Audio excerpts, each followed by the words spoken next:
বাইফা আমার কাছে সবসময় খুবই পছন্দের, কারণ বাংলাদেশে আসলে খুবই কম অ্যাওয়ার্ড ফাংশন হয় এত বড় আয়োজন করে। অ্যান্ড বাইফা দিনে দিনে আরও বড় হচ্ছে। অ্যান্ড প্রেস কনফারেন্স হয়েছে আজকে, সেটাও এত বড় করে আয়োজন করে। সো আই এম ওয়েটিং যে ওদের মেইন যে প্রোগ্রামটা হবে মে মাসের 8 তারিখে, সেটা কত বড় হবে অ্যান্ড কত ধামাকা হবে।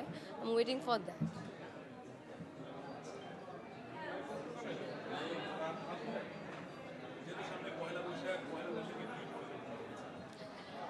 পয়লা বৈশাখে তো সবসময় আমার কাজের মধ্যে থাকি বা ফ্রেন্ডসের সাথে বের হই, বাট এবার পয়লা বৈশাখে আসলে বাংলাদেশে থাকছি না। ট্রিটমেন্টের কারণে একটু দেশের বাইরে যাওয়া হচ্ছে, সো পয়লা বৈশাখটা দেশের বাইরেই করব।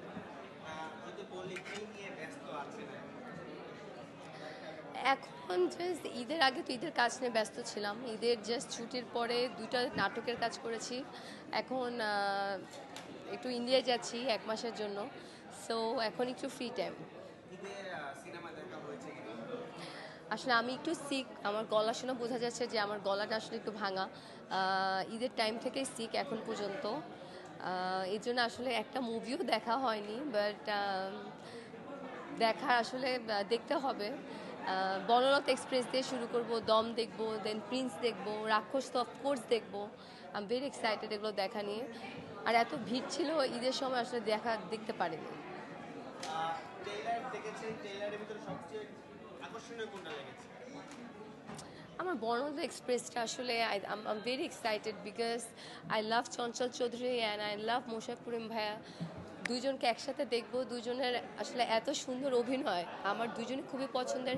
দুজনকে একই সিনেমায় দেখবো, এইটার একটা ডিফারেন্ট মজা। সো আমি এটার জন্য বর্ণদ এক্সপ্রেস নিয়ে খুব এক্সাইটেড। ধীরে ধীরে আমরা দেখছি নাটকের অভিনেত্রীরা বড় পর্দায় আসছে। আপনার সময় থেকে কবে দেখবো বড় পর্দায়? এই বছরই দেখবেন, বিকজ আগে আসলে তেমন কোনো প্ল্যান ছিল না যে বড় পর্দায় কাজ করব, তেমন কোনো ইচ্ছাও ছিল না। বাট হ্যাঁ, এখন আমার প্রচণ্ড পরিমাণ ইচ্ছা আছে অ্যান্ড প্ল্যানিং করছি। অ্যান্ড এই বছরই আমি বড় পর্দায় কাজ করব, যদি সব কিছু ঠিক থাকে।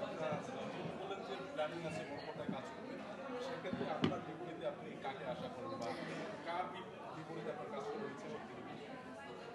আমার বিপরীতে বাংলাদেশে আসলে নায়ক সংকট আই থিঙ্ক বাংলাদেশে খুব কম নায়কই আছে। আমাদের মেগাস্টার শাকিব খান আছে, সিয়াম আছে, শরীফুল রাজ আছে, শুভ ভাই আছে, ওরাই আছে। বাট আমার নতুন কোনো নায়কের সাথে কাজ করতে প্রবলেম নেই, বিকজ আমি আসলে ডিরেক্টর আর গল্পটা ভালো চুজ করি। যদি গল্প ভালো হয় আর আমার কোয়ার্টির জন্য নতুনও হয়, যদি তার অ্যাক্টিং ভালো থাকে, প্রতিভা থাকে, আই থিঙ্ক ওই মুভি হিট হওয়া কোনো ব্যাপার না। বললেন যে আপনি